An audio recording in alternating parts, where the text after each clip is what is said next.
أعوذ بالله من الشيطان الرجيم بسم الله الرحمن الرحيم فلولا نفر من كل فرقة منهم طائفة ليتفقهوا في الدين ولينذروا قومهم إذا رجعوا إليهم لعلهم يحذرون صدق الله العظيم.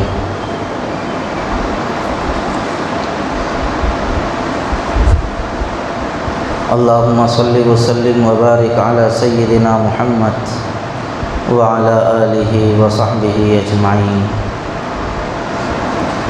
قابل قدر معزز بزرگوں، نوجوان دوستوں،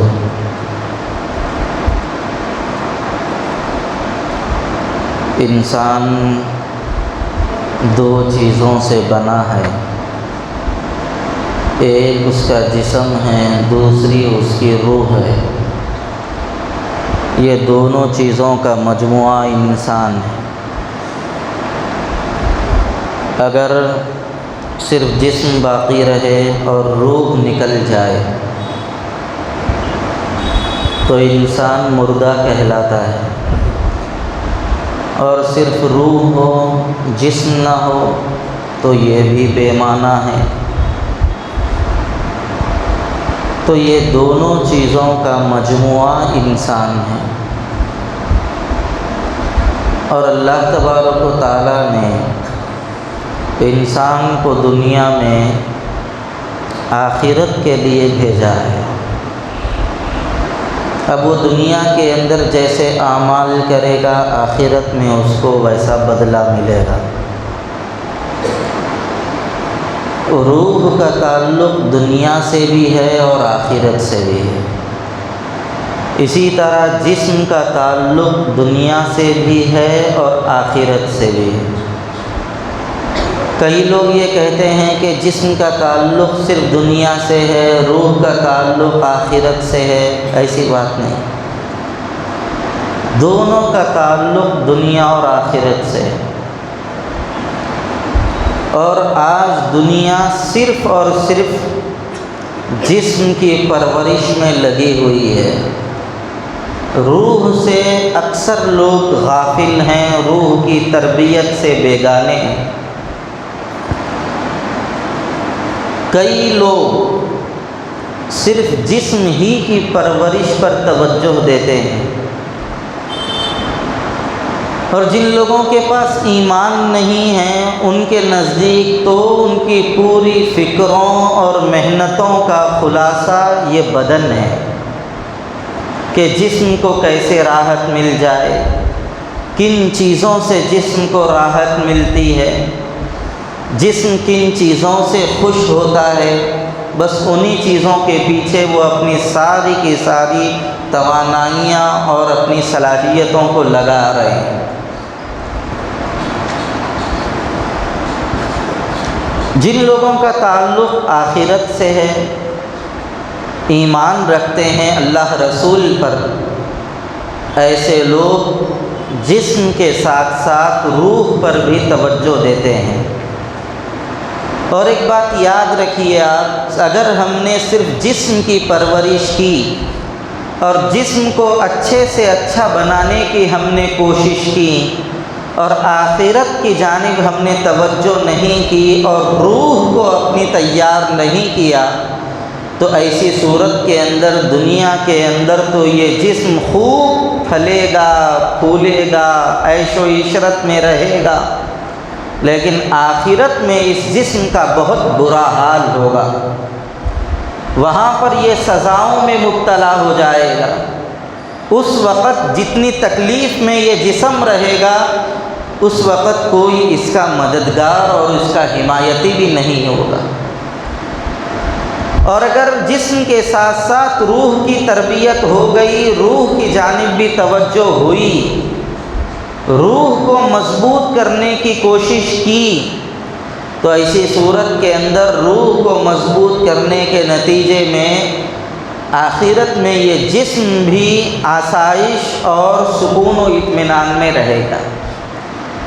روح کی تربیت اور اس کی پرورش کیا ہے؟ صرف 3 چیزیں اس جانب توجہ کرنے کی ہیں. پہلی چیز یہ ہے کہ اس وقت میں جو کام کر رہا ہوں میرے رب کا منشا کیا ہے۔ کھانے کی کوئی چیز آ گئی تو اس وقت یہ کھانا میرے رب کے منشے کے مطابق ہے یا میرے رب کے منشے کے خلاف ہے۔ شراب اور شربت دونوں آپ کے سامنے پیش کر دیا گیا۔ شراب پینا میرے رب کا منشا نہیں ہے، شربت پینے کو میرے رب نے جائز قرار دیا ہے، لہذا شراب چھوڑ دینا اور شربت کو پی لینا یہ منشا خداوندی ہے۔ ایک چیز حلال اور حرام کی تمیز کرنا۔ دوسری چیز یہ ہے کہ حلال کے استعمال کرنے میں طریقہ مصطفیٰ کیا ہے۔ میں نے شراب کو تو چھوڑ دیا، اب شربت کو پی رہا ہوں، تو کیا میں اپنی مرضی کے مطابق جیسے چاہے ویسے پی لوں یا میرے نبی کا اس میں کوئی طریقہ موجود ہے؟ ہمارے نبی نے پینے کی چیزوں کے بارے میں 3 گھونٹ میں پینے کا طریقہ بتایا، دیکھ کر پینے کا طریقہ بتایا، بیٹھ کر پینے کا طریقہ بتایا، پینے سے پہلے بسم اللہ کہنے کی تعلیم دی، پینے کے بعد الحمدللہ کہنے کی تعلیم دی۔ تو یہ چیزوں کی جانب ہماری توجہ ہو۔ منشأ خدا کیا ہے، پھر اس منشأ خدا میں طریقہ مصطفیٰ کیا ہے، یہ 2 چیزیں بنیادی۔ پھر تیسری چیز اللہ اور رسول کن چیزوں سے ناراض ہوتے ہیں ان چیزوں کو چھوڑ دینا۔ ہم لباس پہن رہے ہیں، لباس پہننا یہ منشأ خداوندی ہے۔ ننگے مت گھومو، بدن کو ڈھانکو، اللہ کا حکم تو پورا ہوا، لیکن لباس پہننے میں نبی صلی اللہ علیہ وسلم کا طریقہ کیا ہے، اس کے مطابق لباس پہن لینا۔ اور کس لباس سے اللہ اور اس کا رسول ناراض ہوتا ہے، ایسے لباس کو چھوڑ دینا۔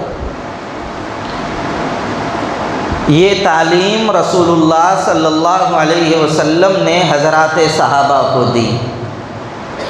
اللہ کا خوف، اللہ تبارک و تعالیٰ سے امید، اسلام پر جماؤ، حضور اکرم صلی اللہ علیہ وسلم نے یہ تعلیم حضرات صحابہ کو دی۔ اور یہ تعلیم سرکار نے کہاں دی؟ سرکار دو عالم صلی اللہ علیہ وسلم چلتے پھرتے تو دین کی تبلیغ کیا کرتے تھے، لیکن حضور اکرم صلی اللہ علیہ وسلم نے ایک تعلیم گاہ، ایک تربیت کی جگہ بنائی تھی۔ جب تک سرکار دو عالم صلی اللہ علیہ وسلم مکے میں تھے، دینی تعلیم و تربیت کے لیے حضرت ارقم رضی اللہ تعالیٰ عنہ کے گھر کو منتخب فرمایا تھا۔ وہاں پر حضور اکرم صلی اللہ علیہ وسلم تعلیم دیا کرتے تھے صحابہ کرام۔ بڑے بڑے صحابہ اسی گھر میں رہ کر، حضور کی صحبت میں رہ کر بڑے بڑے دین کے داعی، اسلام کے سپاہی بنے۔ حضرت عمر رضی اللہ تعالیٰ عنہ اسلام قبول کیے، حضرت عمر رضی اللہ تعالیٰ عنہ بھی اسلام قبول کرنے کے لیے اسی جگہ پر آئے تھے جس جگہ کو حضور اکرم صلی اللہ علیہ وسلم نے تعلیم و تربیت کے لیے خاص کیا تھا، مدرسہ بنایا تھا حضور صلی اللہ علیہ وسلم نے۔ جب تک مکے میں تھے دار ارقم مدرسہ تھا، حضرت عمر رضی اللہ تعالیٰ عنہ اسلام قبول کرنے کے لیے اسی مدرسے میں آئے تھے۔ حضرت عمر رضی اللہ تعالیٰ عنہ نے جب اسلام قبول کیا تو فرمایا اللہ کے رسول، جب ہماری تعلیم سچی ہے، ہمارا مذہب سچا ہے، تو ایسی صورت میں ہمیں چھپنے چھپانے کی کیا ضرورت ہے؟ ہم سر عام اسلام کی تبلیغ کریں گے اور اسلام کی تعلیم سیکھیں گے۔ آیا اور آ کر مسجد حرام کے اندر انہوں نے اسلام کا جھنڈا گاڑا اور وہاں پر حضور علیہ الصلاۃ والسلام نے تعلیم و تربیت کا سلسلہ شروع فرمایا۔ دار ارقم سے یہ مدرسہ منتقل ہو گیا مسجد حرام کے اندر۔ پھر اس کے بعد حضور اکرم صلی اللہ علیہ وسلم نے ہجرت فرمائی مدینہ شریف۔ جب حضور صلی اللہ علیہ وسلم نے مدینہ شریف میں ہجرت فرمائی، ہجرت کرنے کے بعد سرکار دو عالم صلی اللہ علیہ وسلم نے مسجد نبوی بنائی، وہاں پر ایک چبوترا بنایا، اس کا نام صفہ رکھا گیا۔ سرکار اسی چبوترے پر بیٹھتے تھے اور بیٹھ کر تعلیم دیا کرتے تھے، اور صحابہ کرام پروانوں کی طرح سرکار کے پاس آتے اور وہیں پر بیٹھ کر حضور اکرم صلی اللہ علیہ وسلم سے تعلیم حاصل کرتے۔ صحابہ کرام رضوان اللہ علیہ مجمعین کے دو طبقے ہو گئے تھے۔ ایک طبقہ وہ تھا جو دن میں محنت کرنے کے لیے، روزی کمانے کے لیے جاتا تھا، اور وہ رات میں آ کر اسی صفہ نبوی کے پاس جو صحابہ دن بھر تعلیم حاصل کیے ہیں ان کے پاس بیٹھ کر وہ رات میں تعلیم حاصل کرتے تھے، اور جو انہوں نے کمایا تھا اس میں سے ایک حصہ ان تعلیم حاصل کرنے والے صحابہ کو دے دیا کرتے تھے۔ یعنی یہ کہتے تھے کہ تم دن بھر رہ کر حضور کی خدمت میں تعلیم حاصل کرو، اور ہم جا کر محنت و مزدوری کریں گے، اور جو محنت سے ہم نے کمایا ہے اس میں سے تھوڑا تم کو دے دیں گے، اور جو دن میں تم نے حضور سے سیکھا ہے رات میں تم ہم کو وہ سکھا دینا۔ یہ سلسلہ چلتا رہا۔ پھر حضور اکرم صلی اللہ علیہ وسلم نے دارالاقامہ کا مدرسہ بھی قائم فرما دیا، اسی کے اندر ہاسٹل بورڈنگ۔ کئی صحابہ کرام اس کے اندر وقف ہو گئے، دنوں رات وہیں پر رہتے تھے۔ حضرت ابو ہریرہ رضی اللہ تعالیٰ عنہ اس میں بڑے مشہور ہیں، ہر وقت مسجد نبوی میں سرکار کی خدمت میں اسی صفہ چبوترے کے ارد گرد پڑے رہتے تھے حضرت ابو ہریرہ رضی اللہ تعالیٰ عنہ۔ ہر وقت دین کی خدمت، دین کی فکر، احادیث کو سننا، احادیث کو سنانا، ان کا یہی مشغلہ تھا۔ مکمل وقف ہو گئے۔ ان کے کھانے کا انتظام کبھی ادھر سے کبھی ادھر سے ہو جایا کرتا تھا۔ سرکار دو عالم صلی اللہ علیہ وسلم نے ایک مسجد نبوی کے دو ستونوں کے درمیان ایک رسی باندھ دی تھی، اور وہاں پر صحابہ کرام رضوان اللہ علیہ مجمعین جن کے باغ کی کھجوریں پک جاتی تھیں وہ اپنی کھجوریں لا لا کر وہاں پر باندھ دیا کرتے تھے، اور وہ پڑھنے والے صحابہ بے فکر ہو کر پڑھتے تھے۔ جب ان کو بھوک لگتی وہ کھجور توڑتے، کھا لیتے، پھر پڑھنے میں مصروف ہو جاتے سرکار کی خدمت میں۔ بعض صحابہ ذرا ایسی ویسی کھجور بھی لا کے اس کے اوپر باندھ دینا شروع کر دیے تھے، جیسے ہم لوگ بھی کرتے نا، باریک چاول پورا گھر میں رکھ لیتے، موٹا چاول آیا تو مدرسے کو فون کر کے بولتے چاول ہے لے کے جاتے کیا؟ آؤ لے کے جاؤ۔ تو حضور اکرم صلی اللہ علیہ وسلم نے جب یہ بات دیکھی تو اللہ تبارک و تعالیٰ نے آیت شریفہ نازل فرمائی، جس چیز کو تم لینا نہیں چاہتے، جس چیز کو تم کھانا نہیں چاہتے، وہ چیز تم اس مدرسے میں پڑھنے والے صحابہ کے لیے لا کر کیسے باندھ رہے ہو؟ سورہ آل عمران کے اندر آیت شریفہ نازل ہوئی۔ تو یہ دارالاقامہ کا مدرسہ، بورڈنگ کا مدرسہ سرکار دو عالم صلی اللہ علیہ وسلم نے شروع فرمایا۔ تو دنیا کے اندر سب سے پہلا مدرسہ جس ذات نے قائم فرمایا وہ ہمارے اور آپ کے آقا تاجدار بطحہ سیدنا محمد رسول اللہ صلی اللہ علیہ وسلم کی ذات گرامی ہے۔ پھر وہیں سے یہ مدارس کا سلسلہ چلتا رہا۔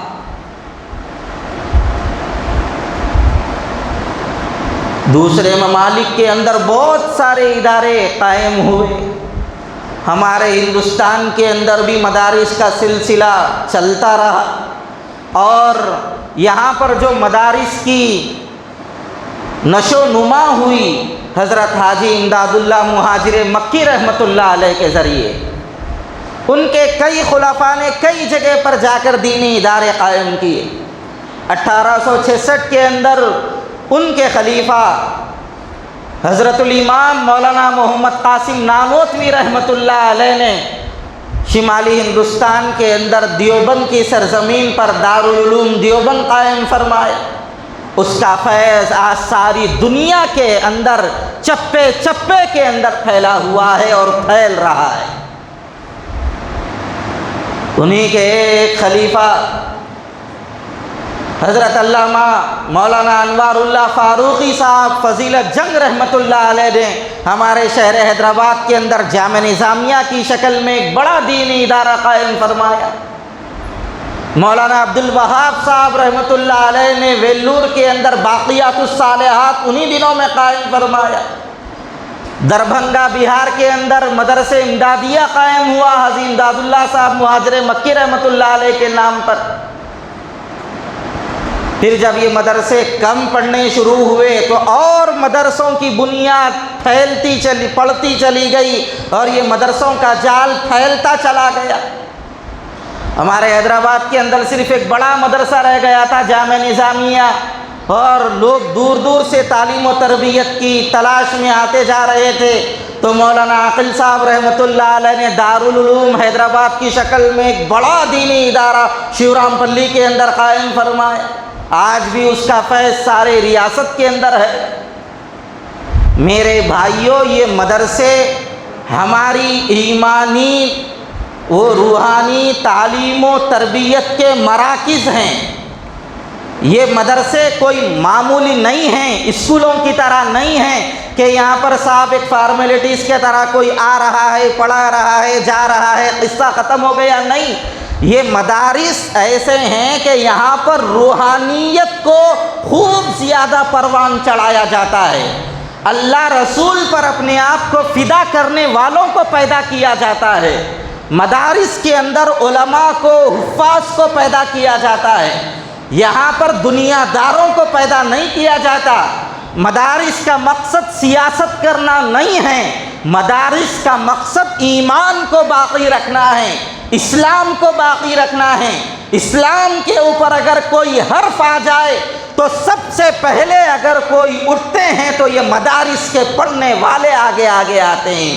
اس ملک کی آزادی کے اندر بھی سب سے بڑا کردار اگر کسی کا رہا ہے تو انہی مدارس میں پڑھنے والوں کا، پڑھانے والوں کا رہا ہے۔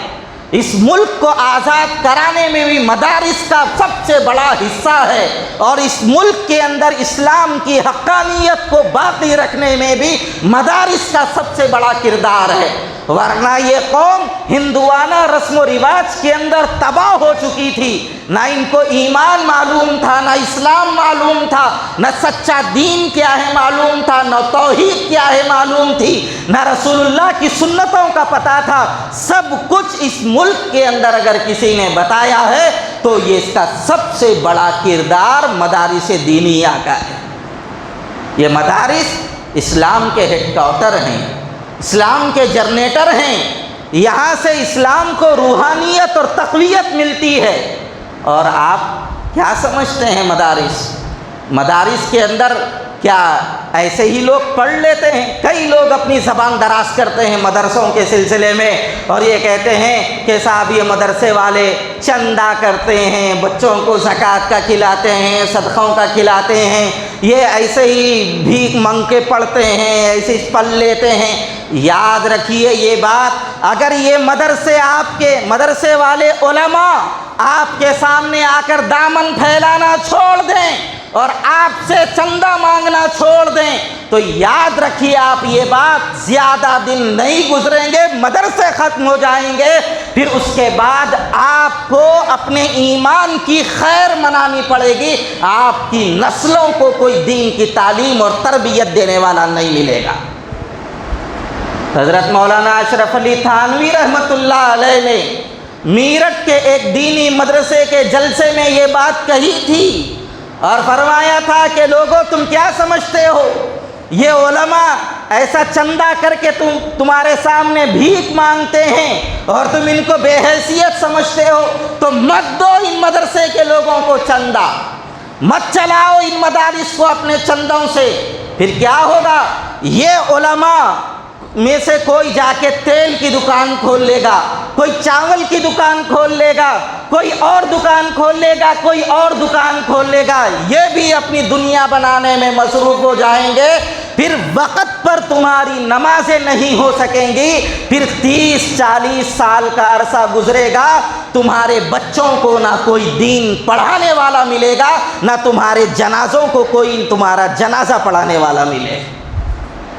ہمارے حضرت مولانا حمید الدین عاقل حسامی رحمۃ اللہ علیہ فرمایا کرتے تھے، میں نے کئی علاقوں کا دورہ کیا، ایک مرتبہ تو فرمایا میں کرناٹک کے ایک علاقے میں گیا تھا اور وہاں پر لوگوں نے مجھے قبرستان میں لے جا کر یہ کہا کہ مولانا یہ خبر ہے 3 دن ہو گیا دفنا کے، اس کو نماز جنازہ نہیں پڑھی گئی، ہماری گاؤں کے اندر امام صاحب نہیں ہیں، اس لیے نماز جنازہ کے بغیر اس کو دفن کر دیا گیا۔ کئی قبریں مولانا کو بتائی گئی، یہ قبر بغیر جنازے کے دفن ہوئی، یہ قبر بغیر جنازے کے دفن ہوئی۔ مولانا نے ان قبروں پر نماز جنازہ پڑھی۔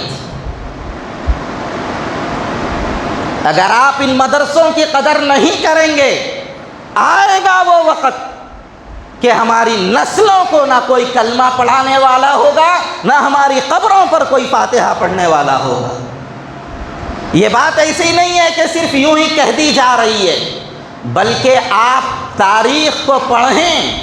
اسپین میں کیا ہوا، بڑے بڑے اسلامی کارنامے وہاں پر انجام دیے گئے۔ اندلس میں کیا ہوا، بڑے بڑے اسلامی کارنامے وہاں پر انجام دیے گئے۔ علامہ اقبال رحمۃ اللہ علیہ نے ایک مرتبہ یہ کہا تھا، لوگوں ہندوستانی مسلمانوں، ان مدارس کو انہی اپنی حالت پر رہنے دو، اگر یہ جھوپڑیوں کی شکل میں ہے تو اسی حالت میں رہنے دو، اس میں غریبوں کے بچوں کو یوں ہی پڑھنے دو، اس کے اندر جیسی تعلیم ہو رہی ہے تعلیم ہونے دو۔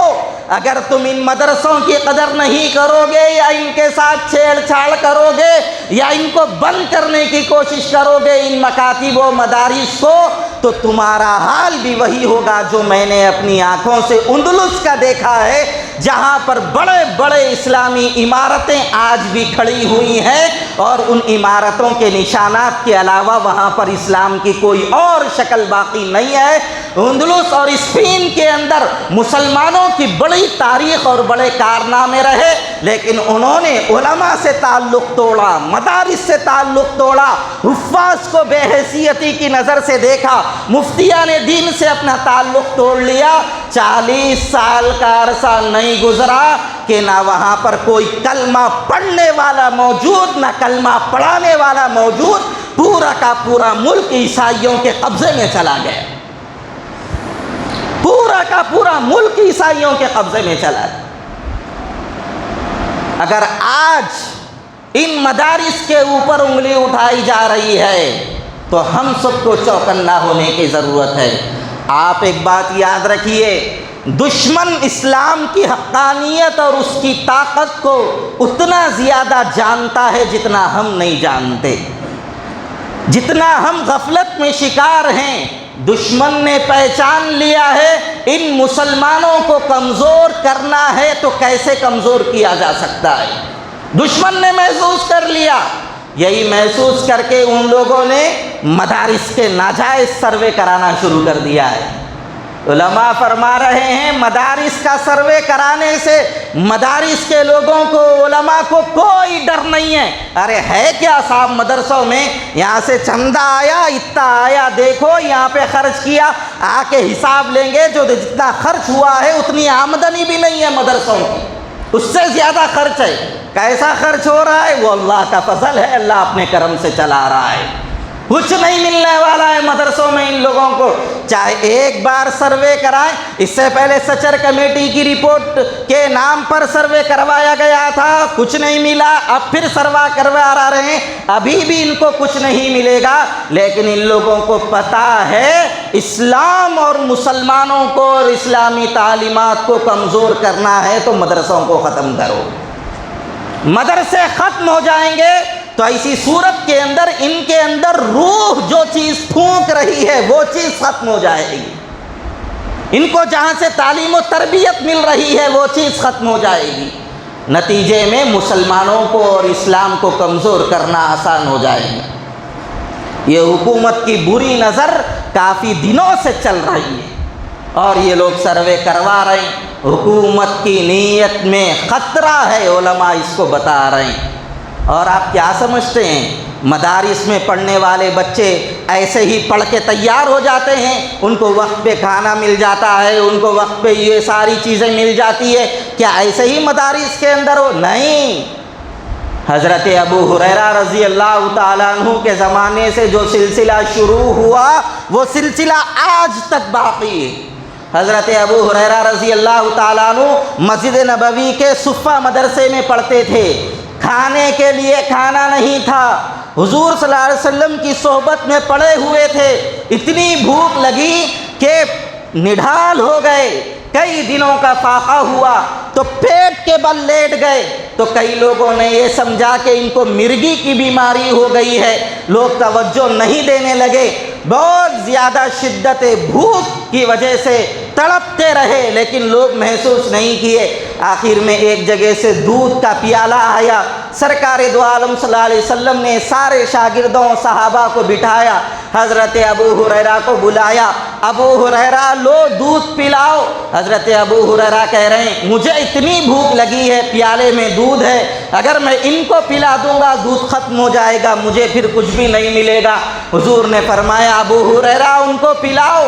حضور صلی اللہ علیہ وسلم کی بات انکار کرنے کی کوئی شکل بھی نہیں، لہٰذا ان کو پلائے۔ حضور نے فرمایا ان کو پلاؤ، ان کو پلاؤ، ان کو پلاؤ۔ سارے مدرسے کے طلباء پی لیے۔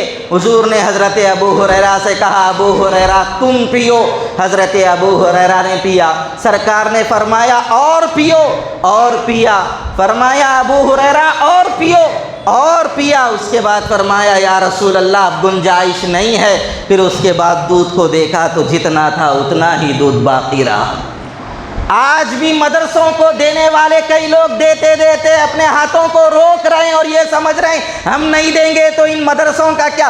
یاد رکھ لیجئے آپ چندہ بند کر دو، اللہ اپنے خزانہ غیب سے ان مدرسوں کو چلا کے بتائے گا۔ کئی مدارس کی ایسی مثالیں ہیں، ایک ہی تیلا چاول کا ہے، نکال رہے ہیں پکا رہے ہیں، نکال رہے ہیں پکا رہے ہیں، ختم نہیں ہو رہا ہے، یہ اللہ کا فضل ہے۔ اور یہ حفاظ علماء ایسے ہی تیار نہیں ہوتے ہیں، صاحب ان کے دلوں پہ چوٹ پڑتی ہے۔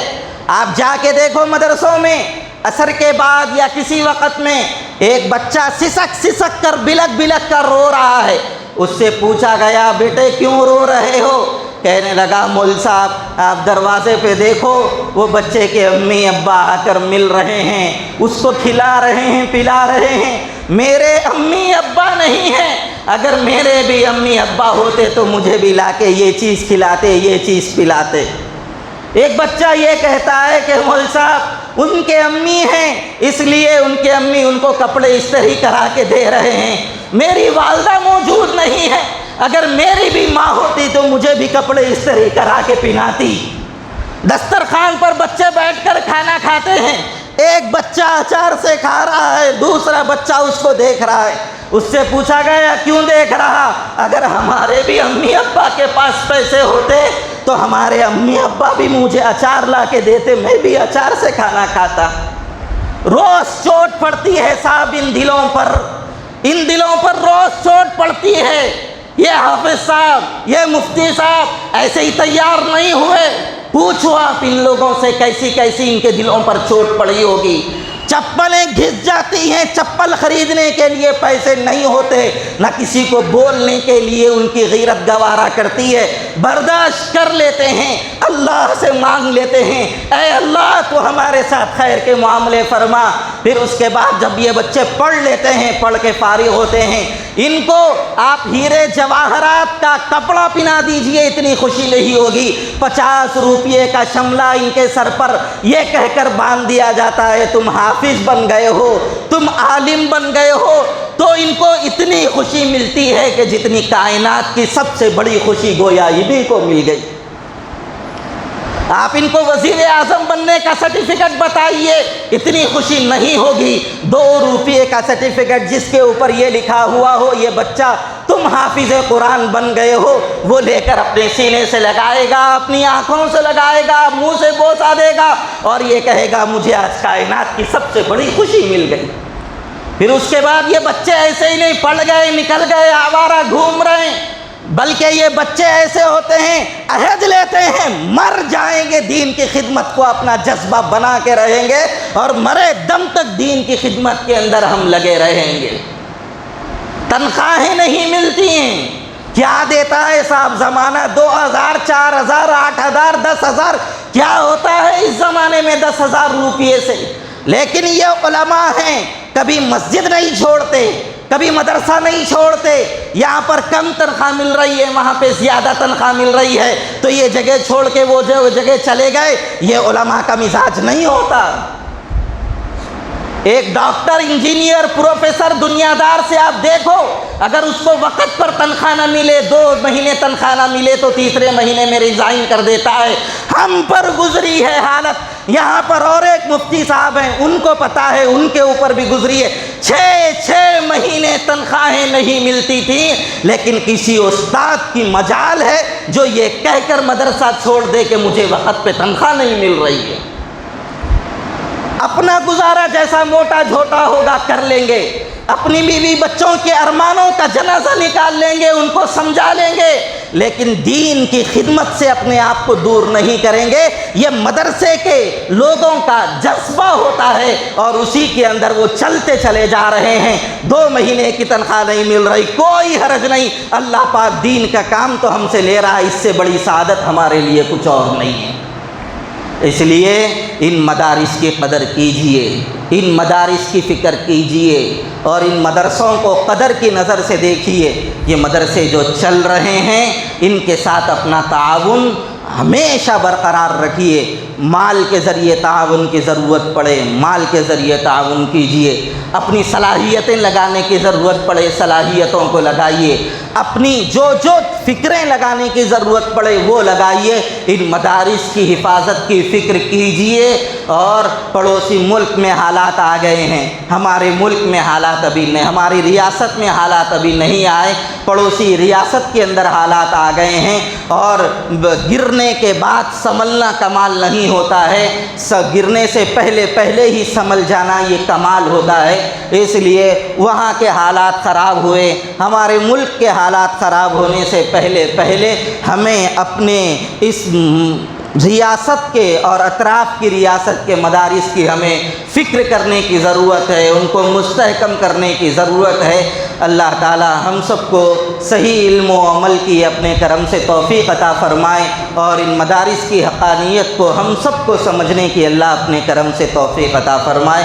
وآخر دعوانا الحمدللہ رب العالمین۔ جمال الوجود بذكر الإله وتصفو الحياة بنور هداه، جمال الوجود بذكر الإله